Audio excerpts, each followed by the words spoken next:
करीब ये 1 साल पुरानी बात है। दरअसल 2 बच्चों को ट्यूशन पढ़ाने के लिए एक टीचर घर पे आते हैं और जैसे ही वो घर पे आते हैं तो इसी बीच में उनके बच्चों की माँ ये कहती है, बेटा बैठने से पहले, किताब लेने से पहले पहले अपने गुरुजी को पानी रख देना, पानी पिला देना। जैसे बच्चों ने ये बात सुनी, लेकिन सुनने के बाद वो दोनों बच्चे अनसुना कर देते हैं।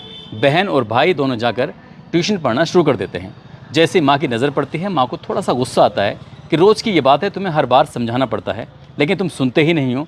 अगर पानी का एक गिलास उनके सामने रख देते माँ साहब के सामने तो क्या हो जाता। अब खुद उनकी बच्चों की माँ गिलास में पानी लेती है और लेने के बाद आकर माँ साहब के सामने रख देती है। जैसे माँ साहब के सामने रखती है और उसके बाद फिर माँ साहब की नज़र पड़ जाती है माँ पर। वो देखते हैं और देखते ही रह जाते हैं। दरअसल थोड़ा सा अजीब लग रहा था। अब हाथ हों तो हाथों पे भी चोट के निशान थे, चेहरे पर भी चोट के निशान थे और चेहरा बिल्कुल बुरी तरह से सूजा हुआ था। जैसे ही माँ को देखा, शिक्षक ने थोड़ा सा हमदर्दी वाले 2-4 बोल दिए। लेकिन जैसे ही हमदर्दी वाले बोले, उनसे पूछा कि आपको क्या हुआ, कैसे आपके हाथों में चोट लगी है, कैसे आपके चेहरे पर सूजन आ रही है, कैसे आपके चेहरे पर चोट लगी हुई है। उन्होंने बहाने बनाने शुरू कर दिए, लेकिन वो झूठ नहीं बोल पा रही थी। तभी माँ साहब ने बस बातों ही बातों में कुछ हमदर्दी के जो बोल थे वो और ज़्यादा बोलने शुरू किए और माँ टूट जाती है। और जब टूट कर बिखर जाती है तो उसके बाद फिर अपनी कहानी सुनाना शुरू कर देती है। दरअसल रोते रोते जो कहानी सुनाई वो पता चलता है कि जो उसका पति है वो शराब का आदी है। घर में जब भी आता है कलेश होता है और बेवजह कोई बहाना नहीं होता मारने पीटने का, बस मारपीट करता है। बस इतना था कि इसके बाद जो भी होता है वो बहुत ही भयानक होता है। इस बात की किसी ने कल्पना नहीं की थी। दरअसल आज की कहानी के माध्यम से यही जानने की, हम समझने की कोशिश करते हैं कि आगे होता क्या है, क्योंकि जो होता है वो पूरे प्रदेश भर में इस बात की चर्चा आजकल हो रही है। आदाब, नमस्कार, सत श्री अकाल। मैं उस्मान सैफ़ी। आज की जो सच्ची घटना मैं आपको सुनाने जा रहा हूँ, ये सच्ची घटना है बिहार प्रदेश का एक ज़िला है समस्तीपुर, और समस्तीपुर में ही एक थाना लगता है मुफस्सिल थाना क्षेत्र का एक गांव है लगुनिया रघुकंठ, और यहाँ का ये गोटीयारी वार्ड नंबर 40। 26 जुलाई 2025 की सुबह 6 बजे के आसपास एक घर से चीखने की, चिल्लाने की, रोने की आवाज़ें आ रही थी। और जैसे चीखने चिल्लाने की आवाज़ें आ रही थी, आसपास के लोग जाग जाते हैं। कुछ लोग जगे हुए थे, दौड़कर उस घर में आकर देखते हैं तो एक व्यक्ति है यहाँ का जिसका नाम सोनू कुमार झा होता है। दरअसल वो बिल्कुल नग्न अवस्था में लेटा हुआ है, यानी कि उसने सिर्फ और सिर्फ अपना अंडरवियर पहना हुआ है। बाकी अजीब सी हालत उसकी हो रही थी। और उसकी जो पत्नी है वहीं बराबर में पड़ी हुई रो रही थी, चीख रही थी, चिल्ला रही थी।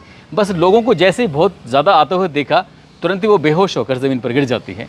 इसी बीच में फिर उसे होश में लाया जाता है। जो उसका बच्चा है, वो भी बेटा भी आ जाता है, और साथ ही जो उसका ससुर है, ससुर भी मौके पर आ जाता है। आकर देखते हैं, उस औरत को होश में लाया जाता है। होश में लाने के बाद उसे पूछा जाता है कि बेटा क्या हुआ है, क्या नहीं। वो कुछ बात बताती, तभी बेटा रोता हुआ अपनी माँ के पास जाता है। 4 साल का वो लड़का माँ से कहने लगता है कि माँ क्यों तुम रो रही हो, क्या हो गया।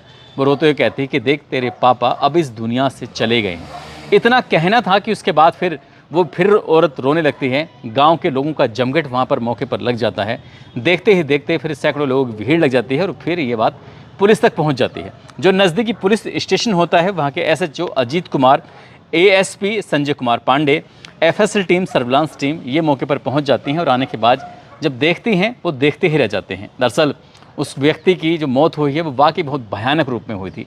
उस महिला से पूछा जाता है कि आखिरकार तुम्हारे पति को क्या हुआ है, कुछ इसके बारे में बता सकती हो। तो वो कहती है कि साहब जैसे ही सुबह उसकी आंख खुली थी, उसने अपने पति को देखा कि उनके हाथ पर बिजली का तार पड़ा हुआ था। मैंने तो बस उसको हटाया है, इसके अलावा मुझे कुछ नहीं पता है।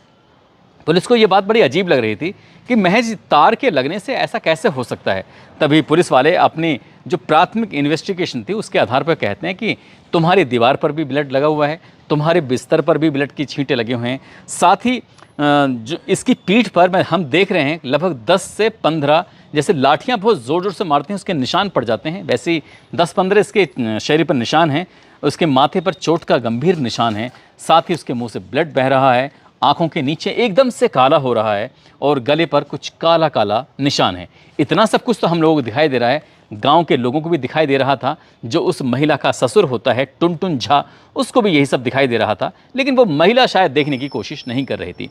पुलिस ने उससे पूछा तो वो पहले कुछ और कहानी बताई, फिर दोबारा कुछ और कहानी बताई। यानी कि अभी इस मामले को बहुत ज़्यादा देर नहीं हुई थी और पत्नी ने इसके बीच में कई सारे झूठ बोलने की कोशिश की, लेकिन पुलिस के सामने वो ज़्यादा देर तक झूठ बोल नहीं पाती है। अब पुलिस ने उससे सख्ती से जब पूछा तब उसने एक कहानी सुनाई। दरअसल वो कहती है, लगभग 8 साल पुरानी बात है, साल 2017 में जो सोनू कुमार झा होता है, जो कि यहीं इसी गांव का, जिसमें मुफस्सिल थाना क्षेत्र का जो गांव लगता है, जिसका नाम है लगुनिया रघुकंठ, वहाँ का वो रहने वाला होता है। उसकी वो महिला जो रहने वाली होती है, गठो एक थाना होता है, वहाँ का गांव लगता है माधो विशनपुर, वहाँ के रहने वाले ही होते हैं। नाम उसका स्मिता झा होता है। धूमधाम से शादी हो जाती है, सब कुछ ठीक ठाक चल रहा था। शादी के बाद 1 या 1.5 साल तक तो सब कुछ ज़िंदगी में ठीक ठाक चल रहा था, लेकिन एक डेढ़ साल के बाद कुछ स्थितियाँ परिस्थितियाँ पूरी तरह से बदल जाती हैं, और जब बदल जाती हैं तो कुछ रूप थोड़ा सा अलग हो जाता है। दरअसल ये सोनू कुमार झा को शराब पीने की आदत पड़ जाती है, और वो बिना शराब पिए घर आता नहीं था, और जब जब वो शराब पी के आता था तो अपनी पत्नी के साथ कुछ अभद्रता करता था, ज़बरदस्ती उसके साथ करने की कोशिश करता था। पत्नी को ये सब बातें अच्छी नहीं लगती थी। वक्त आगे बढ़ने लगता है, एक बेटी पैदा हो जाती है, और कुछ दिन के बाद एक बेटा भी पैदा हो जाता है।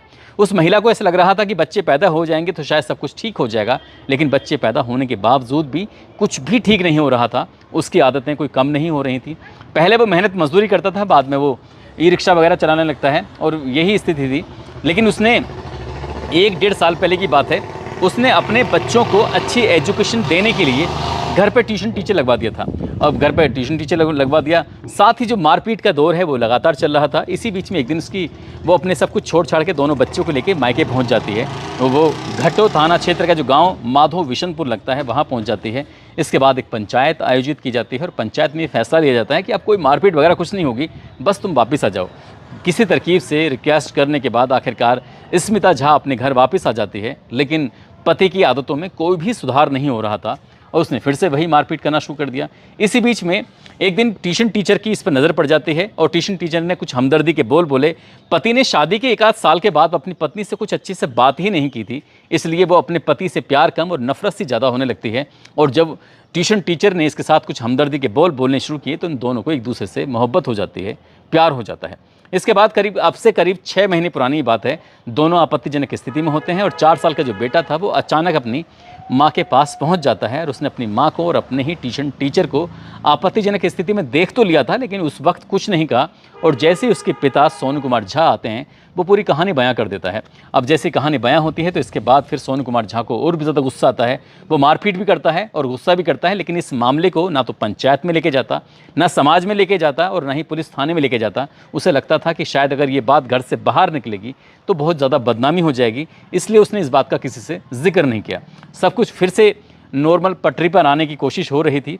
ये रोज़ अपने घर से निकल जाया करता था और देर रात वापस आता था, लेकिन घर के अंदर आने के लिए 2 रास्ते होते हैं, क्योंकि जब देर रात ही आता था तो इसकी पत्नी परेशान होती थी, इसलिए उसके ससुर ने घर का एक ऐसी विंडो पे एक रास्ता ऐसा बनाया कि उसकी चाबी 2 थी, एक पति के पास रहती थी और एक पत्नी के पास रहती थी। पति बाहर जाए तो कभी भी आ सकता है, और पत्नी जब चाहे तो उसका इस्तेमाल कर सकती है। एक दिन की तारीख है, ये तारीख है 25 जुलाई 2025 की रात, लगभग 12 बजे के आसपास का वक्त हो रहा था। इसने विंडो से अंदर एंट्री करता है, प्रवेश करता है, और घर में जैसे ही आता है देखता क्या है कि ट्यूशन टीचर और जो उसकी पत्नी स्मिता होती है, ट्यूशन टीचर का नाम होता है हरिओम झा। दरअसल वो दोनों आपत्तिजनक स्थिति में होते हैं, एक दूसरे के साथ शारीरिक संबंध बना रहे थे, और इसी बीच में पति की एंट्री हो जाती है, और वो दोनों इस बात से पूरी तरह से बेखबर थे। इस बात को देखकर सोनू कुमार झा को थोड़ा गुस्सा आ जाता है, और जैसे ही गुस्सा आता है वो इनसे कुछ कहासुनी कर देता है। इसी बीच में जो हरिओम झा होता है उसने केतली उठाकर पूरी ताकत के साथ उसके सर में मार देता है, और जैसे ही सर में मारता है तो वो गिर जाता है। इसके बाद उसने लाठी डंडे उठाने के बाद एक के बाद एक डंडा उसका मारना शुरू कर दिया। इनके शरीर के अलग अलग हिस्सों में करीब 10 से 15 निशान थे जो लाठी डंडों की वजह से हुए थे, और जो माथे पर चोट लगी थी वो केतली की वजह से लगी थी।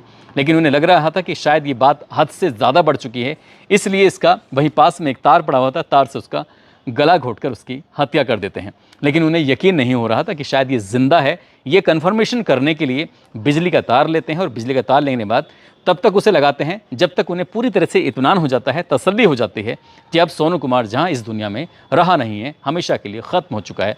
अब यहाँ से फिर से वो उधर मरा हुआ पड़ा है।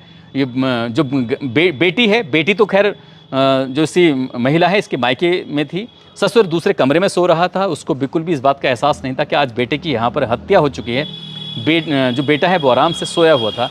लेकिन दोनों ने यानी कि ट्यूशन टीचर और साथ ही जो महिला होती है वो एक दूसरे के साथ शारीरिक संबंध तब बनाते हैं जब उसके पति की मौत हो चुकी थी।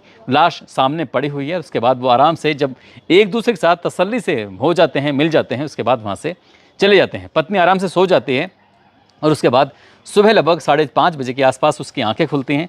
आंखें खुलने के बाद कुछ उसने इस तरह से नाटक किया, इस तरह का स्वांग किया जैसे कि उसके पति की अचानक से मौत हो गई है, वो भी बिजली का तार पकड़ने की वजह से।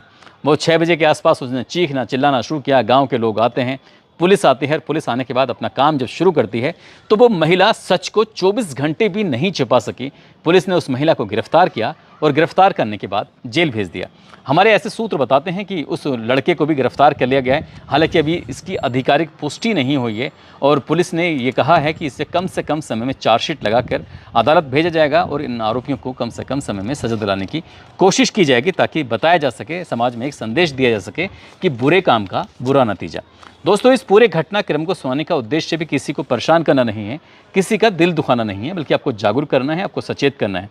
यहाँ पर स्मिता झा के परिवार वालों की जिम्मेदारी बनती है कि एक महिला लगातार अपने पति के शोषण का शिकार हो रही थी, उसके साथ मारपीट हो रही थी, वो बार बार मायके आती थी, लेकिन घर वालों को पता नहीं ऐसा क्या लग रहा था कि वापस उसके पास ससुराली उसको भेज रहे थे, जबकि उसका पति उसके साथ बहुत ज़्यादा हिंसात्मक रूप अख्तियार कर रहा था, उसके साथ मारपीट कर रहा था और उसे अपने पति से प्यार की जगह इतनी नफरत हो जाती है कि वो अपने पति से हमेशा हमेशा के लिए रास्ता ख़त्म बंद करने की कोशिश करती है और वो एक उसे ऐसा प्यार मिल जाता है जो उससे भी छोटा होता है। अपने छोटे प्रेमी के साथ मिलकर वो अपने पति की हत्या तो कर देती है, लेकिन बाकी की ज़िंदगी उसकी सलाखों के पीछे गुजरेगी।